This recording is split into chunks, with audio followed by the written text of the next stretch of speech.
Hello everyone, so welcome you all on the next session. So this is the Sarthak batch 2023 at PW for your UGC NET December 2023. Already हम इस पर classes कर चुके हैं और अब हम बात करने वाले हैं अपने कॉस्ट अकाउंटिंग के पार्ट की। काफ़ी क्वेश्चंस हमने फाइनेंशियल अकाउंटिंग कॉर्पोरेट अकाउंटिंग के किए। आई होप काफ़ी हद तक आप लोगों को कंसेप्ट क्लियर हुए होंगे। फिर भी किसी कंसेप्ट में किसी क्वेश्चन में डाउट रहता है तो ज़रूर कमेंट सेशन में बताइएगा और अपने कंसेप्ट को क्लैरिफाई करके चलिएगा। और आज हम अपने पास डिस्कस करने वाले हैं कॉस्ट अकाउंटिंग के questions along with the concept, और हमारे सिलेबस में क्या क्या है इसकी भी हम डिस्कशन करेंगे। तो चलिए स्टार्ट करते हैं, बट एज यूजुअल स्टार्ट करने से पहले लास्ट क्लास का हमारा होमवर्क क्वेश्चन आप लोगों ने प्रैक्टिस करा होगा, तो चलते हैं अपने कॉर्पोरेट अकाउंटिंग के होमवर्क के क्वेश्चन पर, then we will continue the class. हाँ जी, तो रिटर्न ऑन कैपिटल एम्प्लॉयड हमारा क्वेश्चन था लास्ट क्लास में, जो कि हमें निकालना था। हमारे पास सेल्स है 15,000, ईबीआईटी है 3,000, एसेट है 12,000, करंट लाइबिलिटीज है 3,000, और हमें बताना है रिटर्न ऑन कैपिटल एम्प्लॉयड। तो रिटर्न ऑन कैपिटल एम्प्लॉयड की अगर हम बात करें तो हमारे पास रहता है EBIT divided by total asset minus current liabilities. हमने लास्ट क्लास में भी इसकी बात करी थी, टोटल एसेट माइनस लाइबिलिटीज। तो ध्यान रखिएगा जो हमारे पास करंट और नॉन करंट है हम दोनों को यहाँ पर कंसीडर करके चलते हैं। ईबीआईटी का अमाउंट हमारे को दे रखा है यहाँ पर 3,000, और लाइबिलिटीज का अमाउंट अगर हमें यहाँ पर निकालना है तो ये हमारे पास है 12,000, और यहाँ पर करंट लाइबिलिटीज हमें दी है 3,000। तो आपके पास ये सिंपल सा रिजल्ट निकल कर आएगा, 3,000 हमारा नेट प्रॉफिट डिवाइडेड बाय हमारे पास जो टोटल एसेट माइनस लाइबिलिटीज है वो 9,000 इंटू 100। तो ये हमारे पास रिजल्ट आएगा 33.33%, और अगर हम परसेंट हटाएंगे इट मीन्स 0.33। सेल्स का यहाँ पर कोई भी यूज नहीं है, तो ये आपको एज अ इररेलेवेंट क्वेश्चन में दे रखा है। यहाँ पर आपका सेल्स का कुछ भी यूज नहीं होगा। सो रिटर्न ऑन कैपिटल एम्प्लॉयड हमारा निकल कर आ जाएगा कितना, 0.33 टाइम्स। चलिए नेक्स्ट क्वेश्चन की ओर चलते हैं, और नेक्स्ट क्वेश्चन अब हमारे पास स्टार्ट हो गए हैं कॉस्ट अकाउंटिंग के from the very basic. Shift 1 दिसंबर 2022 से आपका ये सवाल है, और क्वेश्चन है फिक्स कॉस्ट से रिलेटेड। वो फिक्स कॉस्ट, वो निश्चित लागतें जो आपके पास ऑब्वियसली इंकर्ड होंगी होंगी चाहे आप प्रोडक्शन करो या ना करो, तो वो फिक्स कॉस्ट तो कहलाती है। बट उसके ऑल्टरनेट नेम क्या है, इसके में आपके पास ऑल्टरनेट है जिसके लिए हमने ऑल्टरनेट नेम है जिसके लिए हमने ऑलरेडी कमिटमेंट कर दी, और हम कह सकते हैं the obligation of which has already being committed. Means हमने किसी तरीके से एग्रीमेंट कर लिया है और हम उसे अवॉइड नहीं कर सकते। तो उन कॉस्ट को, पर्टिकुलरली फिक्स कॉस्ट को हम बोलते हैं क्या, कमिटेड कॉस्ट। प्रोडक्ट कॉस्ट जो हमारे प्रोडक्ट से चार्ज होती हैं, मतलब हम बात कर रहे हैं यहाँ पर वेरिएबल कॉस्ट को। फिक्स्ड कॉस्ट, और यहाँ पर हमारे पास कमिटेड कॉस्ट का ऑल्टरनेट नेम होता है क्या, पीरियड कॉस्ट। फिक्स कॉस्ट हमारे एक पर्टिकुलर पीरियड के लिए इंकर्ड होते हैं, जैसे रेंट एक पर्टिकुलर पीरियड मंथली के लिए, तो इसलिए हम उसे बोलते हैं पीरियड कॉस्ट। वो कॉस्ट जो हम अपने प्रोडक्ट से चार्ज करेंगे वो क्या है, प्रोडक्ट कॉस्ट। डिस्क्रिशनरी कॉस्ट वो कॉस्ट होती हैं जिनको आप अवॉइड कर सकते हैं, मतलब जो ऑप्शनल हैं। अगर आप अवॉइड भी कर देंगे तो आपका बिजनेस इंपैक्ट नहीं करेगा, बट फिक्स कॉस्ट को आप अवॉइड नहीं कर सकते। So discretionary cost, alternative cost और avoidable cost. And output cost ही हमारी प्रोडक्ट कॉस्ट है जो हम अपने आउटपुट से या प्रोडक्ट से चार्ज करते हैं। So there is no difference between option number A and option number B. So the cost which is continue to be incurred if there is no production is fixed cost, period cost और committed cost, और ये हमारे पास sunk cost भी बन जाती है in terms of decision making। वो cost जो decision making में हमारे लिए relevant नहीं है उसे हम बोलते हैं साथ में sunk cost। चलिए सिंपल सा क्वेश्चन था, और नेक्स्ट क्वेश्चन की ओर चलते हैं। तो नेक्स्ट क्वेश्चन हमारे पास है from the economic order quantity EOQ. एक क्वेश्चन आपके पास जो ईओक्यू का है वो जनरली हमारे पास आता ही आता है मटेरियल कॉस्टिंग की अगर मैं बात करूं, इन्वेंट्री मैनेजमेंट की अगर मैं बात करूं, तो ईओक्यू के रिलेटेड कुछ पहले हम डिस्कशन कर लेते हैं, सो दैट उसके बाद हम इसकी डिस्कशन करेंगे। ईओक्यू मतलब इकोनॉमिक ऑर्डर क्वांटिटी, वो पर्टिकुलर क्वांटिटी जहां पर ऑर्डर साइज हम जो ऑर्डर करें वो particular level of the quantity जो हमें ऑर्डर करना है जहां पर हमारी टोटल कॉस्ट कम से कम हो। टोटल कॉस्ट कौन सी? जहां पर हम बात करते हैं ऑर्डरिंग कॉस्ट और कैरिंग कॉस्ट की, और ईओक्यू पर हमारे पास इंटरसेक्शन पॉइंट निकल कर आता है जहां पर ऑर्डरिंग कॉस्ट और कैरिंग कॉस्ट दोनों की दोनों क्या होती हैं? बराबर। अब ईओक्यू मतलब हमें कितने यूनिट्स ऑर्डर करने हैं, हम बिगिनिंग ऑफ द ईयर में ही निकाल लेते हैं। तो हम मानकर चलते हैं एनुअल रिक्वायरमेंट कांस्टेंट रहेगी, ordering cost per order constant रहेगी, carrying cost per unit constant रहेगी, कोई कस्टमर वापस नहीं जाएगा, मतलब कोई बैक ऑर्डर्स नहीं होंगे, कोई भी परचेज डिस्काउंट बल्क डिस्काउंट नहीं होगा, कैश डिस्काउंट नहीं होगा। तो ये कुछ ईओक्यू की अजम्पशन है, जब हम बिगिनिंग पे निकालते हैं तो हम मान के चलेंगे ड्यूरिंग द ईयर सारी चीजें कांस्टेंट रहने वाली हैं। तो ऑर्डरिंग कॉस्ट मतलब जो हम रॉ मटेरियल ऑर्डर कर रहे हैं उसकी हम कॉस्ट की यहां पर बात कर रहे हैं। तो ऑर्डरिंग कॉस्ट के लिए हमें चाहिए number of order to be multiply with ordering cost. और नंबर ऑफ ऑर्डर हम कैसे निकालते हैं? हमारी इतनी एनुअल रिक्वायरमेंट है, मान लीजिए 1 लाख की, 25,000 यूनिट एक बारी में मंगा रहे हैं, तो साल में कितनी बार मंगाएंगे? 4 बार। 1 लाख डिवाइडेड बाय 25,000, तो ये मेरे नंबर ऑफ ऑर्डर आ गए, annual requirement divide by Q. और 4 बार मंगाऊंगा, एक बारी की कॉस्ट है 1,000, तो 4 बारी की कॉस्ट होगी 4,000, मल्टीप्लाई कर दूंगा ऑर्डरिंग कॉस्ट से। ये मेरे पास कौन सी है? पर ऑर्डर। तो ये मेरे पास ऑर्डरिंग कॉस्ट निकालने का तरीका हो गया। इसको हम रिप्रेजेंट करते हैं किससे? ओ से। तो मैं शॉर्ट फॉर्म ओ ही यहां पर कंसीडर कर रहा हूं। तो ऑर्डरिंग कॉस्ट पर ऑर्डर को हम रिप्रेजेंट कर रहे हैं ओ से। So this is equivalent to O.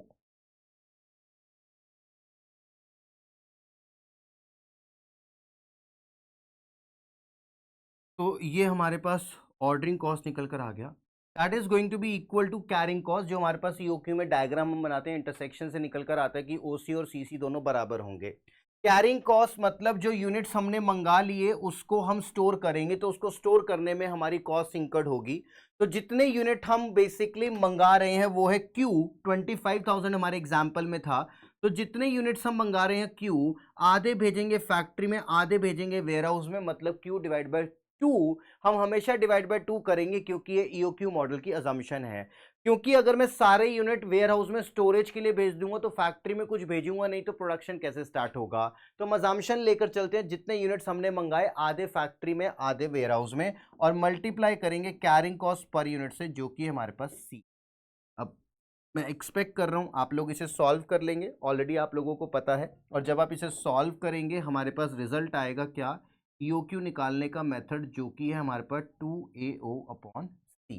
तो काफ़ी बार यहाँ से हमारे पास क्वेश्चन आते हैं, क्रॉस मल्टीप्लाई करके आप ये इक्वेशन डिराइव कर लेंगे, उसमें कुछ टेक्निकलिटीज़ हैं और अकॉर्डिंगली हमारे पास ईओक्यू निकल कर आता है। ओसी और सीसी में नेगेटिव रिलेशन होता है। अगर हम यूनिट साइज को बढ़ाएंगे, यूनिट साइज को घटाएंगे, तो हमारी ऑर्डरिंग कॉस्ट बढ़ेगी, कैरिंग कॉस्ट घटेगी, एंड वाइसी वर्सा। दोनों में इन्वर्स रिलेशन होता है। तो जहां पर ये दोनों इंटरसेक्ट करती हैं उस पॉइंट पर, उसी पॉइंट को हम क्या बोलते हैं? Economic order quantity. अब आपको यहाँ पर कुछ डेटा दे रखा है और हमें यहाँ पर जो निकालना है वो निकालने हैं नंबर ऑफ ऑर्डर्स।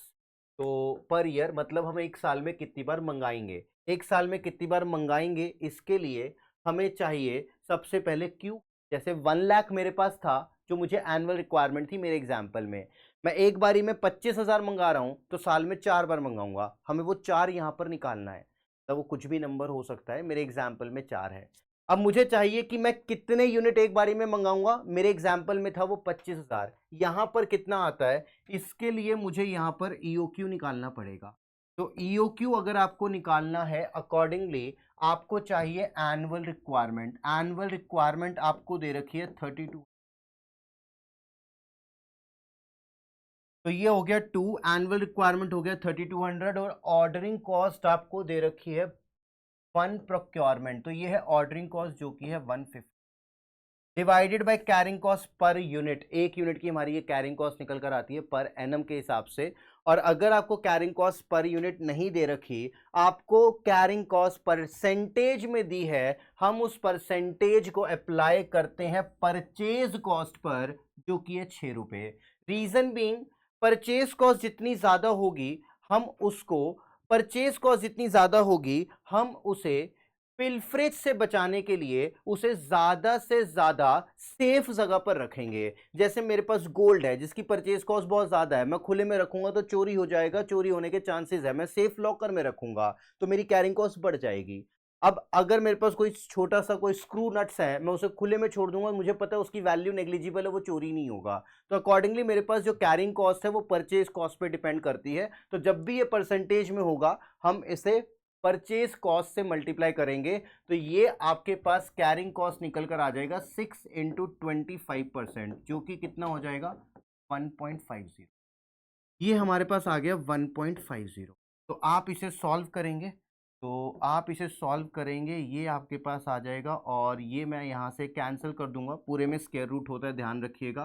तो ये मेरे पास आ जाएगा 100, और मेरे पास ये नंबर निकल के आ जाएगा कितना, 3200 इंटू 2 दैट इज 64, और 2 जीरो मेरे पास ये रही, और 100 की 2 जीरो मेरे पास ये रही। तो यहाँ से इसका स्क्वायर रूट आप निकाल लेंगे तो मेरे पास आ जाएगा 00, और ये 64 मेरे पास आ जाएगा 8। मतलब मैं 800 यूनिट एक बारी में मंगाऊंगा। आपसे ईओ क्यों नहीं पूछा, आपसे पूछा है साल में कितनी बार मंगाओगे। मुझे आज पता है कि मुझे 3200 यूनिट मंगाने हैं, और मैं एक बारी में 800 यूनिट मंगाऊंगा। तो अगर मैं एक बारी में 800 यूनिट मंगाऊंगा तो मैं साल में कितनी बार मंगाऊंगा, 3200 डिवाइड बाय 800, 4 बार मंगाऊंगा तो मेरी रिक्वायरमेंट पूरी हो जाएगी। ये जो है ये और नंबर ऑफ ऑर्डर का फॉर्मूला है। ओ से मल्टीप्लाई कर दूंगा तो मेरे पास ऑर्डरिंग कॉस्ट आ जाएगा। नंबर ऑफ ऑर्डर पूछा है तो ये कितना होगा 4। ऑर्डरिंग कॉस्ट पूछता तो क्या करते, 4 इंटू ऑर्डरिंग कॉस्ट आपकी 150 मतलब 600, और कैरिंग कॉस्ट पूछता तो अकॉर्डिंगली हम इसको अप्लाई करते यहाँ। Is it clear? हाँ जी, किसी को यहाँ पर कोई डाउट? हाँ, कैरिंग कॉस्ट तो ऑब्वियस सी बात है सेम ही आएगा। आपका ऑर्डरिंग कॉस्ट और कैरिंग कॉस्ट दोनों बराबर होते हैं। अगर ये 600 है तो इसे भी निकालेंगे, तो आपके पास क्यू कितना है, आप एक बारी में मंगा रहे हैं कितने, आप एक बारी में मंगा रहे हैं 800 यूनिट, आधे वेयर हाउस में आधे फैक्ट्री में, मतलब 400 यूनिट स्टोर होंगे, और 400 यूनिट स्टोर करने के लिए एक यूनिट की कॉस्ट है 1.5 रुपये, 1 रुपये 50 पैसे। तो 400 यूनिट की लागत स्टोर करने की कितनी आएगी, 6। ये तो ईओक्यू का आपके पास कंसेप्ट ही है कि ओसी और सीसी दोनों क्या होंगे, इक्वल होंगे। अगर ओसी या सीसी पूछता तो हमारा आंसर होता 600। नंबर ऑफ ऑर्डर पूछा है, दो दैट इज व्हाट 4। 4 ऑर्डर हम एक साल में मंगाएंगे, सो दैट हमारी जो कॉस्ट है वो कम से कम हो। हाँ जी, नेक्स्ट क्वेश्चन है आपके पास जून 2021, और यहाँ पर आपसे पूछ रहा है, आपको बताना है हम कितने की सेल करें ताकि हम बिजनेस से मुनाफा अर्न कर पाए, कितने का, 16,000 का। तो इनकम स्टेटमेंट पे हमें कमांड चाहिए, और हमें सेल्स और प्रॉफिट दे रखा है। और आपको पता है यहाँ पर हम बात करते हैं, जब भी 2 पीरियड का डेटा होगा हम बात करते हैं पीवी रेशियो की, और पीवी रेशियो हमारा होता है change in profit upon change in sales. तो सबसे पहले अब यहाँ पे बात करेंगे किसकी, प्रॉफिट वॉल्यूम रेशियो की, पीवी रेशियो की। पीवी रेशियो आपको यहाँ पर निकालना है, 2 पीरियड का डाटा दिया है, तो आप करेंगे change in profit upon change in sale और इनटू 100। चेंज इन प्रॉफिट की अगर हम बात करें तो चेंज इन प्रॉफिट हमारा इस पर्टिकुलर पीरियड में कितना हो गया, 4000। ये हमारा चेंज इन प्रॉफिट आ गया। चेंज इन सेल्स की अगर हम बात करें तो चेंज इन सेल्स हमारा कितना है, चेंज इन सेल्स हमारा है 10,000 इंटू 100। तो ये आपके पास आ जाएगा प्रॉफिट वॉल्यूम रेशियो, जो कि कितना है 40%। क्या हमसे यही पूछा था? नहीं, हमसे ये नहीं पूछा था। हमसे पूछा था कि अगर हमें 16,000 का प्रॉफिट कमाना है तो बताओ हम कितने की सेल्स करें। तो इसके लिए हम चलेंगे अगेन अपने इनकम स्टेटमेंट पर, और जैसे जैसे हमारे पास जो वैल्यूज दे रखी हैं उन वैल्यूज को पुट करेंगे और इनकम स्टेटमेंट बनाएंगे रिवर्स ऑर्डर में, ताकि हम 16,000 का प्रॉफिट अर्न करने के लिए ये देख पाए कि हमें कितने का सेल्स और रेवेन्यू जो है वो जनरेट करना पड़ेगा। तो ये मैंने सिंपल फॉर्मेट बनाया, sales minus variable cost contribution minus fix cost is equal to profit. Sales to earn a profit of 16,000, तो मुझे यहां पर गिवन है कि प्रॉफिट मुझे चाहिए 16,000, और मुझे ये पता है कि कंट्रीब्यूशन जो मेरे पास यहां पर निकलेगा वो रिप्रेजेंट करेगा कितने को, 40% को। सेल्स के 2 कंपोनेंट है, एक वेरिएबल कॉस्ट एक कंट्रीब्यूशन। पीवी रेशियो 40% कॉन्ट्रीब्यूशन को रिप्रेजेंट करता है, वेरिएबल कॉस्ट कितना होगा 60। कहने का मतलब क्या है कि सेल्स अपने आप में 100% है, और मैंने अगर इसमें से सेल्स अपने आप में 100% है,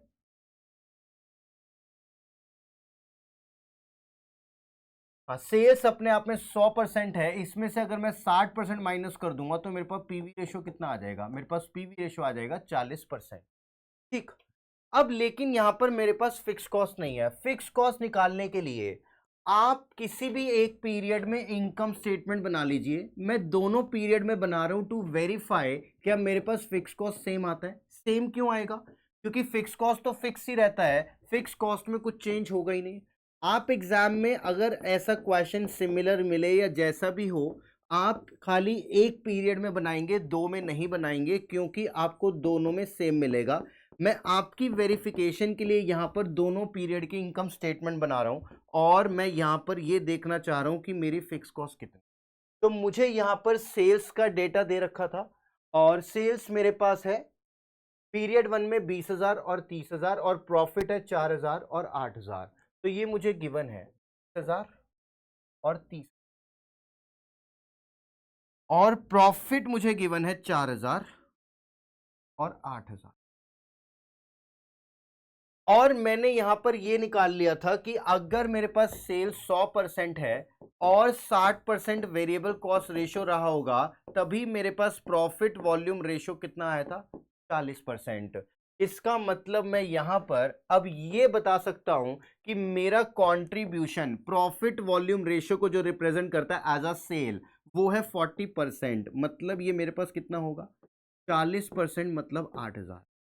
और 4,000 का मुनाफा है, तो फिक्स कॉस्ट मेरे पास आ जाएगी एज अ बैलेंसिंग फिगर। तो मेरी फिक्स कॉस्ट कितनी होगी, और ये है 30,000, इसका 40% मेरे पास होगा कंट्रीब्यूशन, जो कि है कितना 12,000, और 8,000 का प्रॉफिट। मतलब मेरी यहां पर फिक्स कॉस्ट होगी एज अ बैलेंसिंग फिगर कितनी 4,000। तो फिक्स कॉस्ट अगर आप देखेंगे सेम आ रही है, और आपको इसलिए मैंने बोला था आप एक ही स्टेटमेंट बनाएंगे, दो स्टेटमेंट आपको बनाने की रिक्वायरमेंट नहीं है। फिक्स कॉस्ट मुझे मिल गई 4,000, तो मुझे यहां पर ये फिक्स कॉस्ट मिल गई 4,000 जो मुझे चाहिए थी, और इसका मतलब मेरे का कंट्रीब्यूशन 20,000 होगा, तो मैं प्रॉफिट 16,000 जनरेट कर लूंगा। अगर मेरा कंट्रीब्यूशन 20,000 होगा, तो मैं फिर प्रॉफिट 16,000 जनरेट कर लूंगा, जो क्वेश्चन की रिक्वायरमेंट है। और 20,000 कितने को रिप्रेजेंट कर रहा है, 20,000 रिप्रेजेंट कर रहा है 40 को, तो 100 के लिए कितना। मुझे सेल्स की वैल्यू चाहिए, वेरिएबल कॉस्ट पूछता तो मैं 60 से मल्टीप्लाई करता। मुझे यहां पर सेल्स की वैल्यू चाहिए, और सेल्स अगर मैं जनरेट करूंगा 50,000 की, इसका मतलब मेरा मुनाफा जो बिजनेस से होगा वो कितना। क्लियर है? हाँ जी, इज इट क्लियर? हाँ, क्वेश्चन की रिक्वायरमेंट कुछ भी हो सकती है, स्टेटमेंट पर फोकस करें, फॉर्मूलाज रटने पर नहीं। और ये आपके पास फिक्स कॉस्ट निकालने का तरीका जो हम चलते हैं अगले क्वेश्चन पर, जो कि है आपका फेवरेट टॉपिक स्टैंडर्ड कॉस्टिंग, जहां से एक क्वेश्चन आपको हमेशा मिलेगा ही मिलेगा। फॉर्मूले से बहुत परेशानी होती है इस चैप्टर में, बट स्टिल मैंने आपको ऑलरेडी बता रखा है स्टैंडर्ड कॉस्टिंग में आप जब प्राइस का वेरिएंस निकालें, प्राइस का डिफरेंस निकालें, तो मल्टीप्लाई करेंगे आर्स का डाटा जो कि होता है एक्चुअल, और अगर आप आर्स का डिफरेंस निकाल रहे हैं मल्टीप्लाई करेंगे रेट से, तो होता है standard. All formulas here killed, चाहे आपका मटेरियल का फॉर्मूला हो, चाहे लेबर का फॉर्मूला हो, चाहे ओवरहेड का हो। डिफरेंस ऑफ प्राइस और difference of hours, difference of price है तो मल्टीप्लाई करेंगे आर से या फिर क्वांटिटी से जो एक्चुअल है। डिफरेंस ऑफ रेट मतलब यूसेज है, तो आप मल्टीप्लाई करेंगे रेट जो कि होगा स्टैंडर्ड मटेरियल का या लेबर का या वेरिएबल ओवरहेड। और हमें यहाँ पर पूछा है मटेरियल कॉस्ट वेरिएंस। तो अपने पास क्वेश्चन के डेटा को नोट कर लेते हैं। क्वांटिटी, रेट और अमाउंट, ये मैं डेटा बना रहा हूँ स्टैंडर्ड का, और क्वांटिटी, रेट और अमाउंट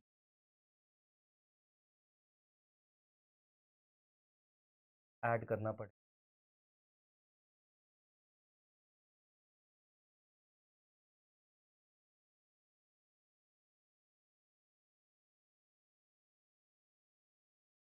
क्वांटिटी, रेट, अमाउंट, ये मैं डेटा ले रहा हूँ स्टैंडर्ड का, और क्वांटिटी रेट अमाउंट, मैं डेटा ले रहा हूँ।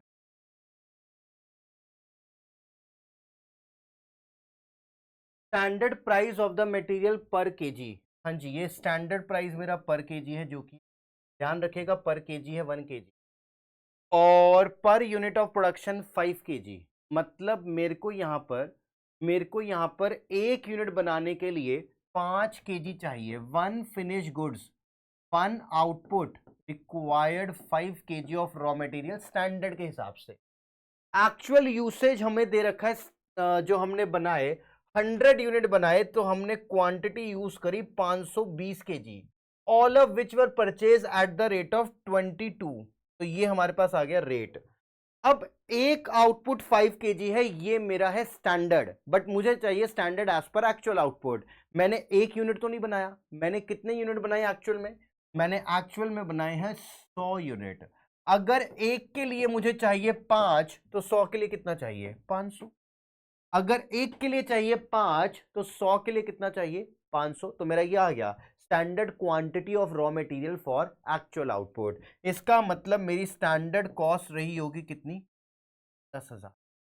इसका मतलब मेरी स्टैंडर्ड कॉस्ट रही होगी कितनी? 10,000। और एक्चुअल कॉस्ट, तो एक्चुअल कॉस्ट मुझे चाहिए यहां पर 520 इंटू 22, तो ये मेरे पास आ जाएगी 5200 plus 5200 and this is equivalent to 11,400 ना 10,400, और बचे मेरे पास 2, और ये आ जाएगा 1040 इंटू 22, तो ये आ जाएगा 11,440, 11,440। और ये मेरे पास है वेरियांस। मैंने सोचा था जब मैं 500 यूनिट, जब मैं 100 यूनिट बनाऊंगा तो मेरा 10,000 का खर्चा होगा, लेकिन जब मैंने एक्चुअली में 100 यूनिट बनाए 500 की जगह रॉ मटेरियल यूज करा 520, और जो मटेरियल 20 में खरीदना था वो खरीदा 22 में। मतलब यहां पर प्राइस भी अनफेवरेबल है और क्वांटिटी भी अनफेवरेबल है, और यहां पर इसलिए मेरा जो मटेरियल कॉस्ट वेरिएंस है वो अनफेवरेबल आ जाएगा। Standard cost 10,000 minus actual cost 11,440 means unfavourable मुझे मिल जाएगा यहां पर 1440।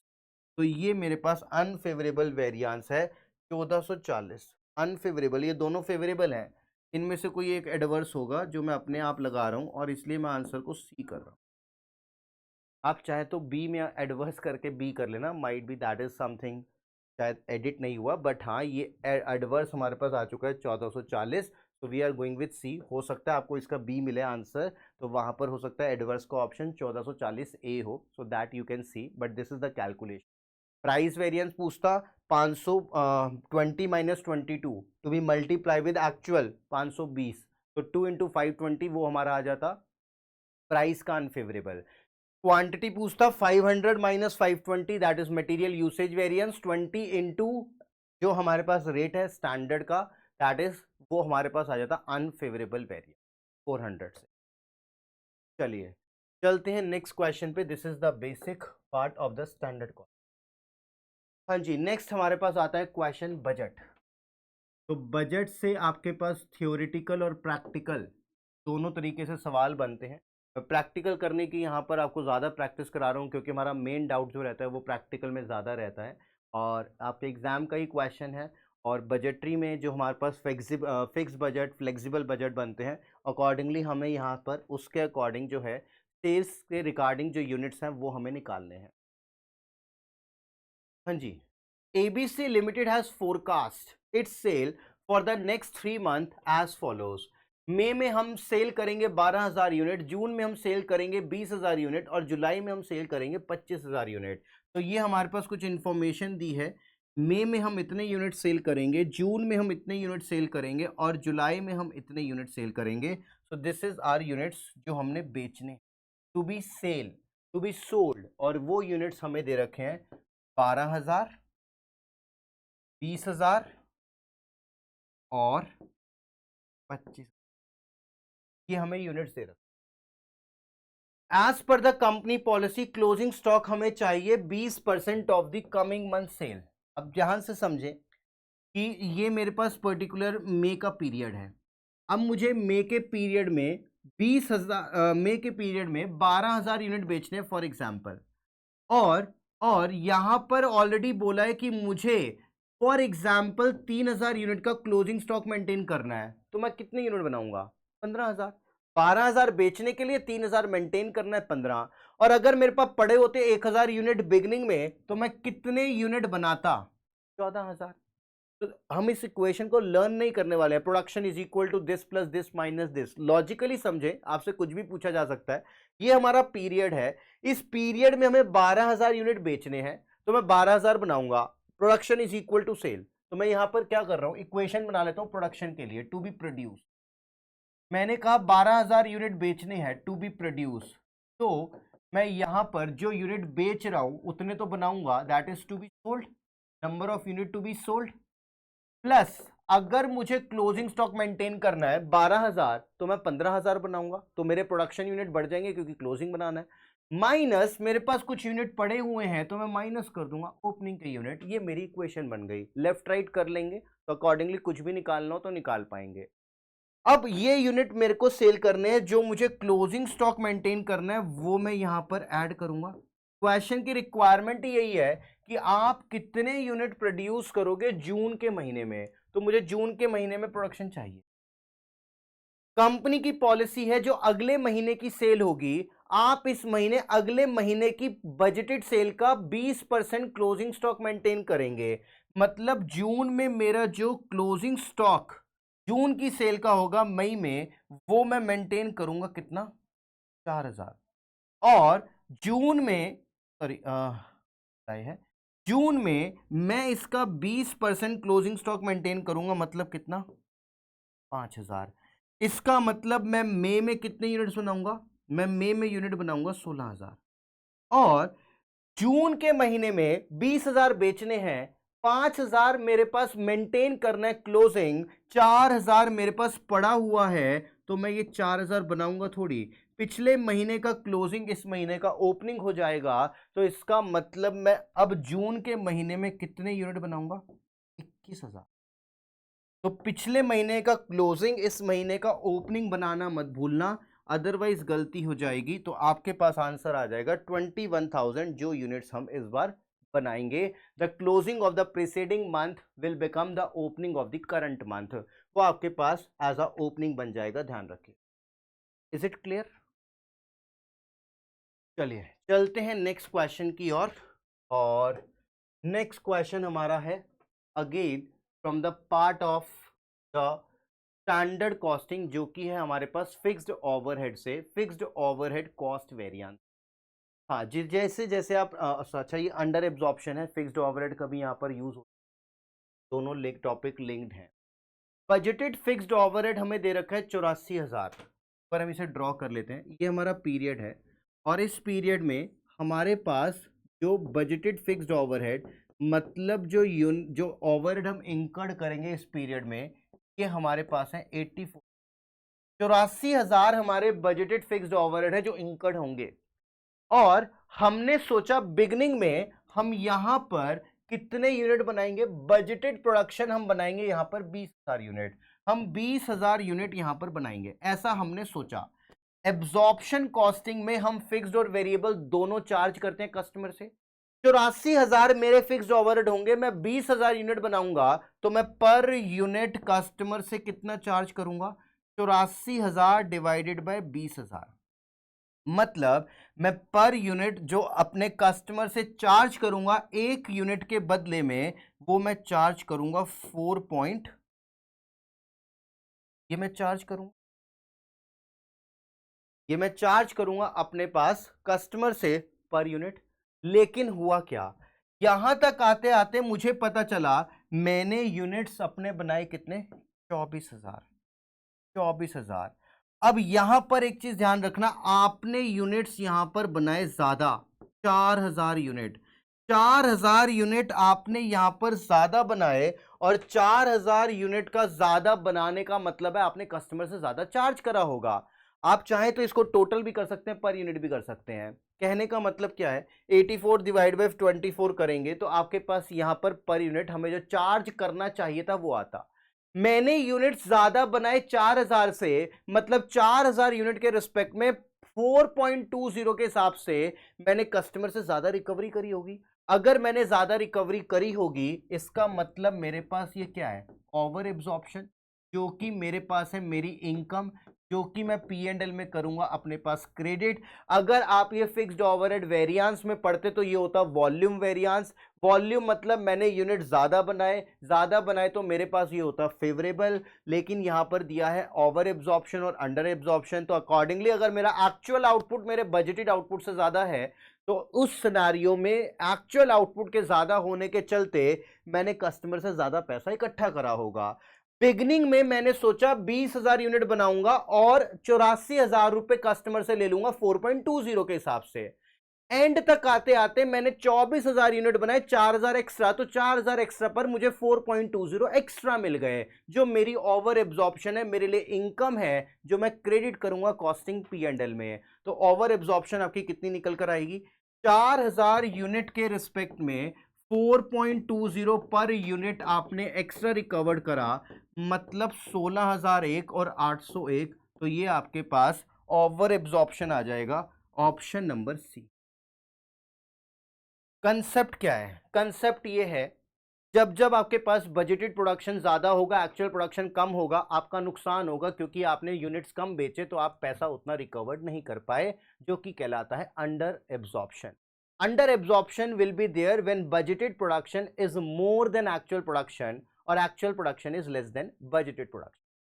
ओवर एब्जॉर्प्शन मतलब जब आपने यूनिट ज्यादा बनाए और कस्टमर से ज्यादा रिकवरी कर ली, means actual production is more than budgeted production और budgeted production is less than actual production, दोनों बातें सेम है। तो कब हमारे पास ओवर रिकवरी होगा, कब अंडर रिकवरी होगा, ये आपने ध्यान रखना है। और इसी को हम फिक्स्ड ओवरहेड वॉल्यूम वेरिएंस में कन्वर्ट कर देते हैं कि वॉल्यूम के चलते हमें बेनिफिट हुआ या नुकसान हुआ, दैट इज फेवरेबल और अनफेवरेबल। तो this is option number. Concept थोड़ा आपको नया लगेगा, बट आई थिंक आप कैच कर पाए होंगे, और इससे रिलेटेड जो है हमारे पास क्वेश्चन इंपॉर्टेंट है, ये कंसेप्ट इंपॉर्टेंट है, ध्यान। हमारे पास क्वेश्चन रिपीट किया है, सो नेक्स्ट क्वेश्चन क्या हमारा, नेक्स्ट क्वेश्चन जहां पर हम बात करने वाले हैं मार्जिन ऑफ सेफ्टी।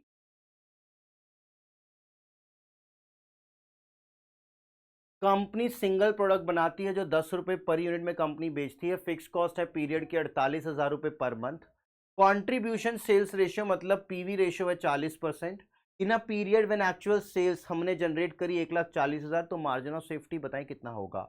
अब मार्जिन ऑफ सेफ्टी के लिए हमें चाहिए break even. Break even sales को हम डिवाइड कर देंगे 10 रुपए से, तो नंबर ऑफ यूनिट आ जाएंगे। तो सबसे पहले हमें यहाँ पर जरूरत पड़ने वाली है ब्रेक इवन सेल्स की। तो ब्रेक इवन सेल्स को लिखने से पहले मार्जिन ऑफ सेफ्टी लिखें। मार्जिन ऑफ सेफ्टी का मतलब होता है excess of your actual sales over BEP sales. तो ये हमारे पास होगा क्या, एक्चुअल सेल्स माइनस बी, ये हमारे पास आएगा margin of safety. Higher the margin of safety, higher the situation which is going to be favourable for the company. और अब हमारे पास एक्चुअल सेल्स दे रखी है 1,40,000, और बीईपी सेल्स निकालने के लिए हमें चाहिए फिक्स कॉस्ट और पीवी रेशियो, हम इजीली निकाल सकते हैं। हमारे पास बीईपी की अगर हम बात करें, जब हमें ब्रेक इवन पॉइंट चाहिए इन रुपीज, तो हम बात करते हैं fix cost divided by PV ratio की। ऑलरेडी हमने काफ़ी बार इस फॉर्मूले को डिस्कस कर लिया, डिराइव कर लिया। फिक्स कॉस्ट दे रखा है 48,000, profit volume ratio contribution to sales ratio दिया है 40%, इंटू 100 कर देंगे, मतलब हमारे पास एक्चुअल सेल्स है 1,00,000, सॉरी ब्रेक इवन सेल्स है 1,20,000, तो बीईपी सेल्स आ गई हमारी 1,20,000। इसका मतलब हम अपने पास मार्जिन ऑफ सेफ्टी जो एक्सेस में जनरेट कर रहे हैं वो कितना है, 20,000। और अगर हमारे पास ये रुपीस का डाटा है, हमें नंबर ऑफ यूनिट्स चाहिए, तो आप रुपीस के डेटा को डिवाइड कर दीजिए 10 से। तो इसका मतलब कितने यूनिट्स आप बेचेंगे, 2,000। आपके पास जो मार्जिन ऑफ यूनिट के, मार्जिन ऑफ सेफ्टी के यूनिट्स आ रहे हैं वो आपके पास आ जाएंगे 2,000 rupees. What does it mean, हमारे पास जो एक्सेस सेल हो रही है ब्रेक इवन पॉइंट के बियॉन्ड, वो रुपीज में है 20,000, और एक्सेस नंबर ऑफ यूनिट्स जो है वो है हमारे पास 2000, या मैं ऐसा भी कह सकता हूं मेरे ब्रेक इवन पॉइंट के जो यूनिट्स हैं वो कितने हैं, 1,20,000 डिवाइडेड बाय 10, 12,000, और एक्चुअली में मैं बेच रहा हूं 14,000 यूनिट, तो 2,000 मेरा मार्जिन ऑफ सेफ्टी हो गया यूनिट्स में। रुपीस में नहीं पूछा, यूनिट्स में पूछा है, इसलिए मैंने इसको कर दिया डिवाइड बाय 10। हाँ जी, अगेन हमारे पास आता है क्वेश्चन स्टैंडर्ड कॉस्टिंग का। तो जो भी हमारे पास प्रैक्टिकल ऑलरेडी आए हैं, मैंने ज़्यादातर वो क्वेश्चंस लिए। तो आप स्टैंडर्ड कॉस्टिंग, बजटरी कॉस्टिंग में हमारे पास यहीं से ज़्यादातर क्वेश्चंस आते हैं, स्किप मत कीजिए। इसको भी हम वैसे ही टेबल बनाएंगे, क्वेश्चन को देखते हैं। सिंपल क्वेश्चन है, वैसे ये इजीली आप कर पाएंगे। तो फॉर्मेट हमारे पास वही रहेगा, क्वांटिटी, रेट और अमाउंट, ये हमारा स्टैंडर्ड का डेटा है। और क्वांटिटी, रेट और अमाउंट, ये हमारा act. Product A require 10 kg of material at the rate of 5 पर kg, मतलब हमारे पास कॉस्ट आ जाएगी स्टैंडर्ड कॉस्ट 50 रुपए जो हम यूनिट बना रहे हैं। एक्चुअल कंजम्पशन हमने करा है 12 किलो का, करना था 10, मतलब मटेरियल अनफेवरेबल। 5 रुपए में खरीदना था, खरीदा 6 रुपए में, मतलब प्राइस भी अनफेवरेबल, मतलब हमारी कॉस्ट निकल कर आई है कितनी, 70।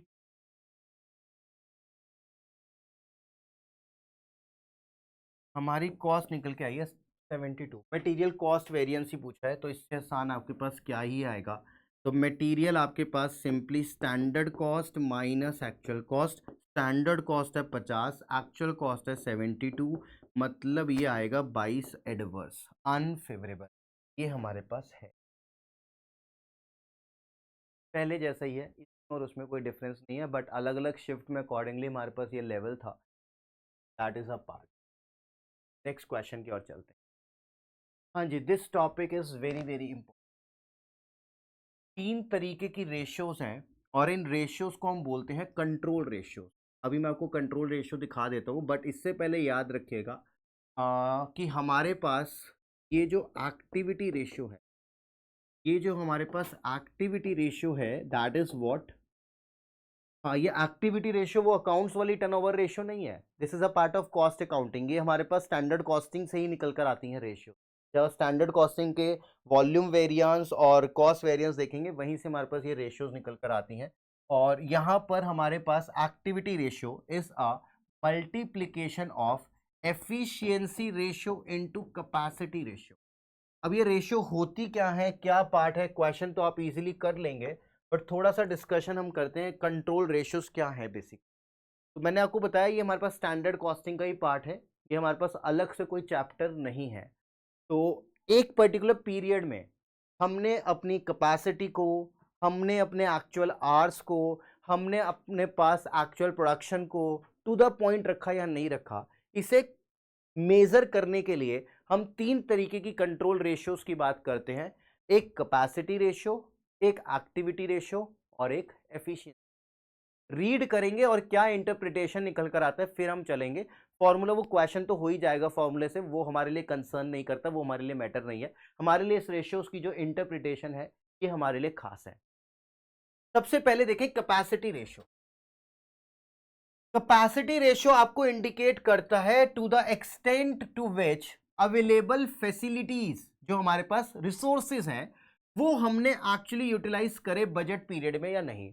हमारे बजट पीरियड में, हमारे बजट पीरियड में हमने अपने रिसोर्सेज का ऑप्टिमम यूटिलाइज करा या नहीं करा, वो क्या है, कैपेसिटी। अब यहां पर पहले फॉर्मूला देखें, फॉर्मूला देखेंगे आपको थोड़ा सा कंफ्यूजन होगा, उसके बाद आपको क्लैरिटी मिलेगी। Actual hours divide by budgeted hours into 100, percentage में निकल के आता है, टाइम्स में निकाल सकते हैं। अब आप यहां पर ये सोचेंगे, मैं पहले आपको थोड़ा सा अलग से इंटरप्रिटेशन बता रहा हूं जो जनरली हमें लगता है, और फिर उसके बाद हम रियल इंटरप्रिटेशन पे आएंगे। मैंने सोचा एक प्रोडक्ट को बनाने में मेरे को 10 घंटे लगेंगे, ये मेरा बजट है, लेकिन एक्चुअल में मुझे 8 घंटे लगे, फेवरेबल हो गया। ध्यान से समझें, मैंने एक प्रोडक्ट को बनाने में अपना बजट बनाया 10 घंटे लगेंगे और मेरे को 8 घंटे लगे, तो मेरे लिए फेवरेबल है क्योंकि घंटे कम लगे। बट ये इस रेशियो की इंटरप्रिटेशन, इसको हमें कैपेसिटी वाइज इंटरप्रिटेट करना है, इसको हम एक्चुअल में बजटेड कैपेसिटी रेशियो भी बोलते हैं। हाउ, मैंने ये सोचा एक पीरियड में मैं 10 घंटे काम करूंगा लेकिन मैंने एक्चुअली में 8 घंटे करा। मैं ड्यूरिंग द डे 10 घंटे काम कर सकता था लेकिन फैक्ट्री में लाइट नहीं थी, मैंने 8 घंटे करा। अब देखें फेवरेबल है या अनफेवरेबल। आपने बजट बनाया कि आप ड्यूरिंग द डे 8 घंटे पढ़ेंगे और आप खाली 6 घंटे पढ़े। आप ये नहीं इंटरप्रिटेट करेंगे कि मैंने 8 घंटे का काम 6 घंटे में करा। This is not the interpretation. Word क्या है? कैपेसिटी। आपके पास जितनी विंडो थी आपने उतने विंडो में पढ़ाई करी या नहीं करी। फैक्ट्री के ओनर के पास दिन के 8 घंटे थे, 8 घंटे काम हुआ या नहीं हुआ? उससे ज्यादा हुआ फेवरेबल, उससे कम हुआ अनफेवरेबल। इन तीनों रेशियो में एक चीज कॉमन है जो आपने याद रखनी है, ये रेशियोज जब भी आपके पास मोर देन 100% आएगा इसका मतलब ये आपको रिजल्ट देगा फेवरेबल, और अगर ये रेशियो लेस देन 100% आएगा, तीनों में से ऑल रेशियोज का बता रहा हूं, तो ये कहलाएगा अनफेवरेबल या एडवर्स। आप इसको माइनस करेंगे तो ये वेरिएंस बन जाएगा, actual hours minus budgeted hours. मैंने अपना बजट बनाया था कि मैं 12 घंटे काम करूंगा, एक्चुअली मैंने 8 घंटे करा, 4 घंटे शॉर्ट, अनफेवरेबल कहलाएगा। फिक्स्ड ओवरहेड में आपको ऐसी फॉर्मूलेज मिलेंगे। तो this is what actual utilization of the capacity. मेरे पास जो रिसोर्सेज है मैंने उसे ऑप्टिमम यूज करा या नहीं करा, ये कैपेसिटी की बात कर रहा है। अब आप देखें, आपने बजट बनाया था कि आप दिन में 8 घंटे स्टडी करेंगे, बट एक्चुअली में आपने 10 घंटे स्टडी करी। इसका मतलब आपके पास ये फेवरेबल निकल कर आ गया, विच इज मोर देन 100%। अगर आप 6 घंटे करते तो ये अनफेवरेबल कहलाता। तो अकॉर्डिंगली हम कैपेसिटी की यहां पर बात कर रहे हैं, तो इस चीज को ध्यान रखिएगा। इंटरप्रिटेशन ये नहीं है कि मैंने 8 घंटे का काम 10 घंटे में करा तो unfavourable, that is something else. वो कैपेसिटी नहीं बताता, वो एफिशिएंसी बताएगा। दोनों में ये डिफरेंस। 8 घंटे का काम 10 घंटे में करा मतलब अनफेवरेबल, वो एफिशिएंसी बताएगा। 8 घंटे काम करना था, 10 घंटे करा, रिसोर्सेस का ऑप्टिमम यूज करा, वो कैपेसिटी बताएगा। एफिशिएंसी के फॉर्मूले पे नजर मारे। Actual production in standard hours, 8 घंटे में 8 घंटे में मेरे को 6 यूनिट बनाने थे, लेकिन लेकिन मैंने वो काम 6 घंटे में कर दिया। 8 डिवाइड बाय 6, वो क्या है? एफिशिएंट। दोनों का डिफरेंस समझ। इतने घंटे का काम इतने घंटे में करा जो कि कम है, वो एफिशिएंसी बताएगा। और उतने घंटे से ज्यादा मैंने एक्चुअली में काम करा, वो आपको कैपेसिटी बताएगा। एफिशिएंसी मेजर करेगा आपकी परफॉर्मेंस को, कैपेसिटी मेजर करेगा आपके रिसोर्सेस के यूटिलाइजेशन को। दोनों में ये फर्क है, ध्यान रखिएगा। और ये आपके पास मोर देन 100 आएगा फेवरेबल, लेस देन 100 आएगा अनफेवरेबल। और एक्टिविटी क्या है? एक्टिविटी आपको बताता है जो आप बेसिकली परफॉर्म कर रहे हैं ऑपरेशन लेवल पर, उसमें आपकी परफॉर्मेंस कैसी रही in terms of the output. तो यहां पर हम बात करते हैं आउटपुट की। फॉर्मूले देखें, actual production in standard hours divided by budgeted production in standard our. 8 घंटे के स्टैंडर्ड आवर में मैंने सोचा मैं 8 यूनिट बनाऊंगा, और 8 घंटे के स्टैंडर्ड आवर में मैंने 10 यूनिट बनाए। स्टैंडर्ड आवर सेम है, बजटेड प्रोडक्शन कम था लेकिन एक्चुअल प्रोडक्शन ज्यादा हो गया, तो मेरे पास अगेन मेरी एक्टिविटी जो थी वो इंप्रूव हो गई। So this is what the activity which is going to measure your the performance at operation level. ये तीनों में डिफरेंस है, capacity ratio, activity ratio and efficiency ratio. दोबारा से इसे जरूर देखिएगा, नोट जरूर कर लीजिएगा, और इसे जरूर जरूर अपनी लैंग्वेज में लिख लीजिएगा। ये वेरी वेरी इंपॉर्टेंट है कंसेप्ट, हम अक्सर छोड़कर जाते हैं और सवाल यहां पर आता है। मेरा पर्पस इस क्वेश्चन को कराना बिल्कुल नहीं था, जो कि फॉर्मूला बेस्ड है, वो आप इजीली कर पाएंगे। मेरा ऑब्जेक्टिव था कि इन रेशियोज के आपको मतलब पता लग जाए। आप इन रेशियोज के फॉर्मूलेज को जब इक्वेशन की फॉर्म में लिखेंगे तो ये वेरिएंस बन जाएगा, डिनोमिनेटर न्यूमरेटर की फॉर्म में लिखेंगे तो रेशियो बन जाएगा। That is the only difference. चलिए, तो अब यहां पर हम इसको सॉल्व कर लेते हैं। सॉल्व करने में खैर कुछ है नहीं, ये हमें दिया है 80, एफिशिएंसी हमें निकालना है, और कैपेसिटी हमारे पास दिया है 1। 80 डिवाइड बाय 120, ये आपके पास आंसर निकल कर आ जाएगा एफिशिएंसी रेशियो का, जो कि है आपके पास 4/6 मतलब 2/3, 2/3 मतलब 66.67। ये पर्पस नहीं है, ध्यान रखिएगा। Interpretation is required which I have already discussed. इसे ज़रूर अपनी लैंग्वेज में नोट कर लीजिएगा, that is very very important. चलिए नेक्स्ट क्वेश्चन है हमारा ऑपरेटिंग कॉस्टिंग का।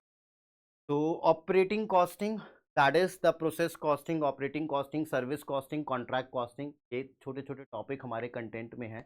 और ये सिंपल क्वेश्चन हमारे पास ऑपरेटिंग कॉस्टिंग का है, जहां पर हमें टोटल ऑक्युपाइड रूम डेज निकालना है। यहाँ पर हम ये निकाल देते हैं, बेसिकली पैसेंजर किलोमीटर भी निकालने को आता है। तो नंबर ऑफ पैसेंजर हुआ travelling in a particular bus और एरोप्लेन और railway to be multiply with the occupancy. Accordingly हम पैसेंजर किलोमीटर निकालते हैं, तो फिर हम किलोमीटर से मल्टीप्लाई कर देते हैं। यहाँ पर हम होटल की ऑक्यूपेंसी निकाल रहे हैं, तो हम यहाँ पर रूम्स और ऑक्यूपेंसी को लेकर चलेंगे। 100 रूम्स है हमारे पास, और इस 100 रूम में से हमारे पास ये डेटा हमें दिया है 80% ऑक्यूपाइड रहते हैं समर में और 20% ऑक्यूपाइड रहते हैं विंटर में। और समर के लिए भी सवाल ने आपको बताया है कितने महीने का पीरियड।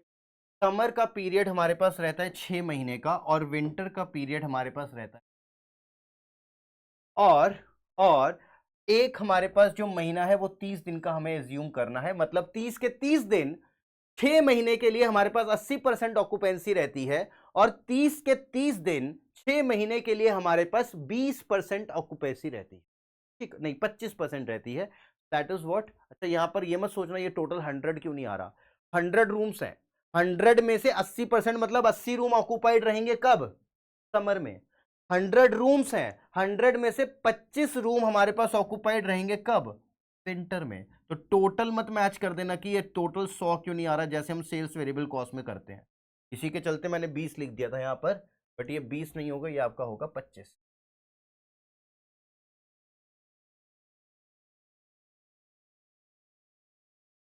तो ये है 25। अब हमें यहाँ पर रूम्स, नंबर ऑफ रूम्स निकालने हैं और ऑक्यूपेंसी करके ऐड कर देना है।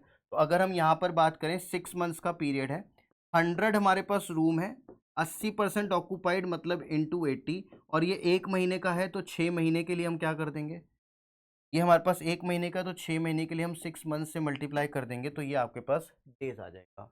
बट ये 1 दिन का है, 30 तय करना। हाँ जी, ये हमारे पास 1 दिन का आया 80, और ये इंटू 30 ये हमारा आया 1 महीने का, और इंटू 6 ये हमारे पास आ गया 6 महीने का। तो ये डेटा, और 25 के लिए हम करेंगे 100 इंटू 25 ये 1 दिन का, इंटू 30 ये 1 महीने का, इंटू 6 ये 6। अकॉर्डिंगली आपके पास ये इंफॉर्मेशन निकल कर आ जाएगी। दोनों को ऐड कर देंगे तो आपके पास निकल कर आ जाएगा क्या? Room days. ये हमारे पास बेसिकली ऑक्यूपेंसी का डाटा है, ये डेज का डाटा है, और ये पूरे साल का आ गया। तो अकॉर्डिंगली आपके पास नंबर आ जाएगा रूम डेज का। तो कितना आएगा देख लीजिए, 8000 इंटू 30 24,000।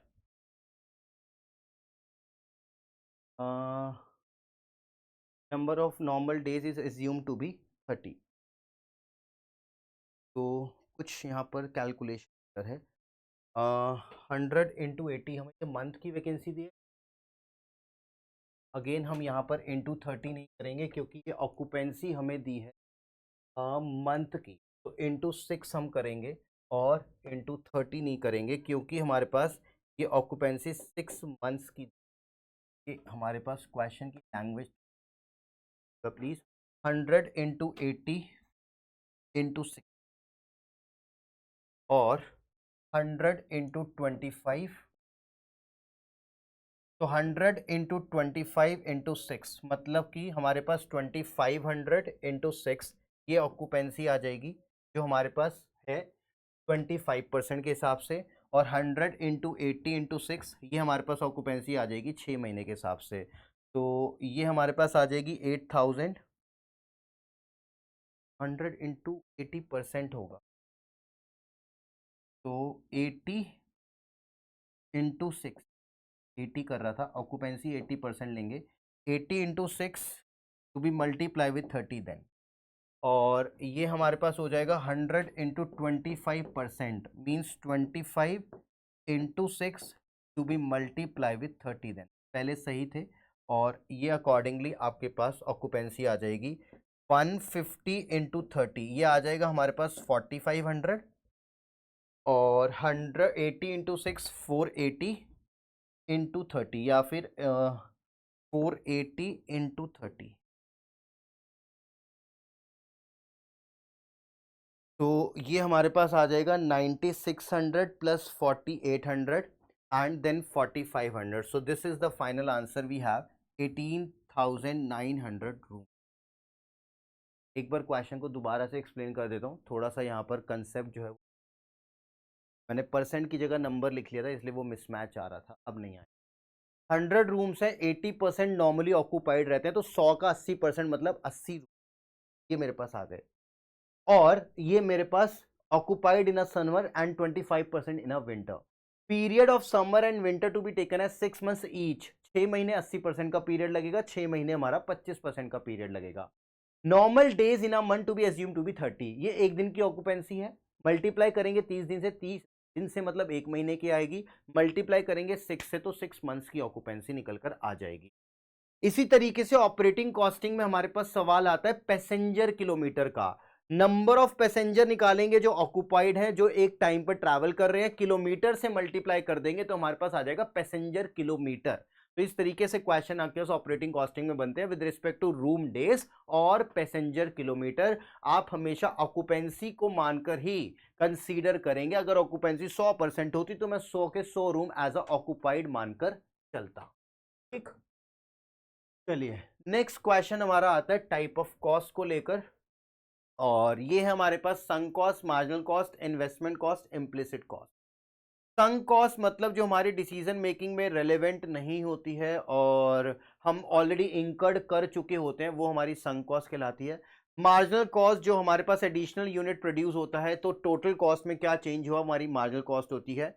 इन्वेस्टमेंट कॉस्ट जो हम डिसीजन ले रहे हैं with regard to the investment और उसमें जो हमारी कॉस्ट इंकर्ड होती है वो हमारे पास इन्वेस्टमेंट कॉस्ट है। और इम्प्लिसिट कॉस्ट हमारे पास वो कॉस्ट होती है जो कि नोशनल कॉस्ट कहलाती है, जो एक्चुअल में हमारी इंकर्ड नहीं होती। तो संक कॉस्ट मतलब जो हम ऑलरेडी इंकर्ड कर चुके हैं, हम ऑलरेडी इंकर्ड कर चुके हैं, not relevant in decision making, so that is value of input owned. तो ये हमारे पास आ जाएगा वैल्यू ऑफ इनपुट ओन्ड जो हमारे पास ऑलरेडी इंकर्ड है। मार्जिनल कॉस्ट जो एडिशनल कॉस्ट है, जो हमारा एडिशनल आउटपुट प्रोड्यूस हो रहा है उसके चलते। और इन्वेस्टमेंट कॉस्ट जो बेसिकली हम इन्वेस्टमेंट कर रहे हैं उसके चलते। और implicit cost that is the cost जो हमारी एक तरीके की नोशनल कॉस्ट होती है, और ये हमारे पास है investment cost, increase in cost resulting from a decision. हम कोई इन्वेस्टमेंट डिसीजन लेंगे तो हमारी इंक्रीज हो जाएगी कॉस्ट। लैंग्वेज थोड़ी सी आपको कंफ्यूजिंग दे रखी है इस क्वेश्चन में। और इम्प्लिसिट कॉस्ट फर्म के डिसीजन से वो अफेक्ट नहीं होती है, मतलब वो हमारी एक्चुअल में इंकर्ड नहीं होती। अकाउंटिंग प्रॉफिट में हम इम्प्लिसिट कॉस्ट को कंसीडर नहीं करते, लेकिन जब हम इकोनॉमिक प्रॉफिट निकालते हैं तब हम इम्प्लिसिट कॉस्ट को कंसीडर करते हैं, इसलिए आपका इकोनॉमिक प्रॉफिट हमेशा अकाउंटिंग प्रॉफिट से कम रहता है, ध्यान रखिएगा। This is what we have the correct option, और ये है हमारे पास ऑप्शन नंबर ए जो कि आपका। नेक्स्ट क्वेश्चन हमारा है बजटिंग को मैच करें, गुडविल कैपिटल रिजर्व को मैच करें, रिडक्शन ऑफ कैपिटल को मैच करें, बेसिक और डिल्यूटेड को मैच करें। बेसिक और डिल्यूटेड क्या है, अकाउंटिंग स्टैंडर्ड 20, ये है हमारे पास अर्निंग पर शेयर। बेसिक अर्निंग पर शेयर और डिल्यूटेड अर्निंग पर शेयर। डिल्यूटेड अर्निंग पर शेयर होता है जब हम कोई पर्टिकुलर कैपिटल नहीं आ रही है हमारे पास, लेकिन नंबर ऑफ शेयर इंक्रीज हो जाते हैं। तो नंबर ऑफ शेयर बढ़ गए, कैपिटल नहीं आई, तो अर्निंग उतनी ही रहेगी टोटल में, तो अर्निंग पर शेयर कम हो जाती है। जैसे फॉर एग्जांपल, अगर मान लीजिए मेरे पास अर्निंग आफ्टर टैक्स 1 लाख है, मैं इसे डिवाइड करता हूं नंबर ऑफ शेयर से, और मेरे पास नंबर ऑफ शेयर्स है 20,000, और मेरा अर्निंग पर शेयर आ गया 5। अब नेक्स्ट ईयर क्या हुआ, मेरे ये नंबर ऑफ शेयर बढ़ गए, क्योंकि मैंने यहां पर नंबर ऑफ शेयर बढ़ गए क्योंकि मेरे कुछ डिबेंचर थे जो अब शेयर्स में कन्वर्ट हो गए। ये हो सकते हैं कन्वर्टिबल डिबेंचर, ये हो सकते हैं कन्वर्टिबल प्रेफरेंस शेयर। तो मेरे नंबर ऑफ शेयर बढ़ गए, लेकिन मेरे पास पैसा नहीं आया। आज के दिन मेरे पास डिबेंचर है, पैसा बिजनेस में लगा है, अगले साल मैंने डिबेंचर होल्डर को शेयर होल्डर में कन्वर्ट कर दिया, पैसा तो पिछले साल ही आ गया था, क्या इस बार दोबारा आएगा? नहीं, इस बार वो डिबेंचर होल्डर बन गए शेयर होल्डर। मतलब मेरे नंबर ऑफ शेयर बढ़ गए। मान लेते हैं ये नंबर ऑफ शेयर मेरे 5000 से बढ़ गए, तो ये हो गया 25,000। क्यों बढ़ गए? क्योंकि मेरे पास कन्वर्टिबल डिबेंचर थे, मेरे पास कैपिटल नहीं आ रही, मेरे पास शेयर होल्डर बढ़ गए। तो कैपिटल नहीं आई तो मेरी प्रॉफिट तो सेम ही रहेगा, 1,00,000। इसका मतलब मेरा अर्निंग पर शेयर कितना हो गया? 4 रुपए। ये जो आपका कहलाता है, ये क्या कहलाता है? ये कहलाता है delusion. Diluted earning per share, existing share holder का इंटरेस्ट डिल्यूट हो गया, कम हो गया। क्यों? क्योंकि नंबर ऑफ शेयर बढ़ गए लेकिन कैपिटल का पैसा नहीं आया। तो accounting standard 20 earning per share और डिल्यूटेड अर्निंग पर शेयर भी निकालने को कहता है जब आपके नंबर ऑफ शेयर बढ़ जाएं बट आपके पास पैसा ना आए। वो कंसेप्ट हमारा कहलाता है डी इसका अकाउंटिंग स्टैंडर्ड 20, जो कि आपके पास ये। इसके अलावा रिडक्शन ऑफ कैपिटल, जब कोई कंपनी लॉसेस में होती है तो कंपनी अपना रिकंस्ट्रक्शन करती है। कंपनी कोर्ट के थ्रू एक स्कीम पास करती है जिसे हम बोलते हैं इंटरनल रिकंस्ट्रक्शन। कंपनी अपनी कैपिटल को रिड्यूस करती है और शेयर होल्डर से दोबारा पैसा मांगती है, कैपिटल को दोबारा से फुली पेड अप बनाया जाता है। तो कंपनी अपने लॉसेस से रिकवर करने की कोशिश कर रही है। इस स्कीम को कहा जाता है इंटरनल रिकंस्ट्रक्शन। और जीरो बजटिंग तो आप जानते ही हैं, जो कि हम एक्सपेंडिचर को कंट्रोल करने के लिए करते हैं। Budgeting from the scratch, budgeting from the very beginning, that is de novo budgeting is also called as. और गुडविल और कैपिटल रिजर्व आप निकालते हैं बिजनेस कॉम्बिनेशन में, जब आप होल्डिंग सब्सिडरी में भी cost of control minus cost of control निकालते वक्त investment minus pre acquisition profit और शेयर कैपिटल करते हैं तो आप गुडविल और कैपिटल रिजर्व निकालते हैं। तो एक बिजनेस को एक्वायर्ड करने से या मर्ज होने से हमें क्या मुनाफा या क्या घाटा हुआ, घाटा इज गुडविल और मुनाफा इज कैपिटल रिजर्व, वो हम निकालते हैं business combination. This is the part. और आप मैच कर सकते हैं। Zero based budgeting, control of expenditure हमें दे रखा है दो ऑप्शन। गुडविल और कैपिटल रिजर्व हमारे पास कॉम्बिनेशन सेकंड का डी भी हमारे पास दो ऑप्शन में आ रहा है। बी हमारे पास 4, थर्ड का बी।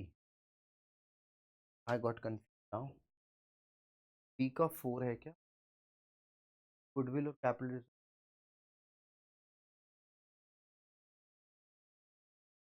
बी। फर्स्ट का सी, सेकंड का डी। का डी हमारे पास डी ऑप्शन में भी आ रहा है। थर्ड का बी है, reduction of capital, but third का हमारा ए है। इसका आंसर का बी। फोर्थ अर्निंग पर शेयर बी।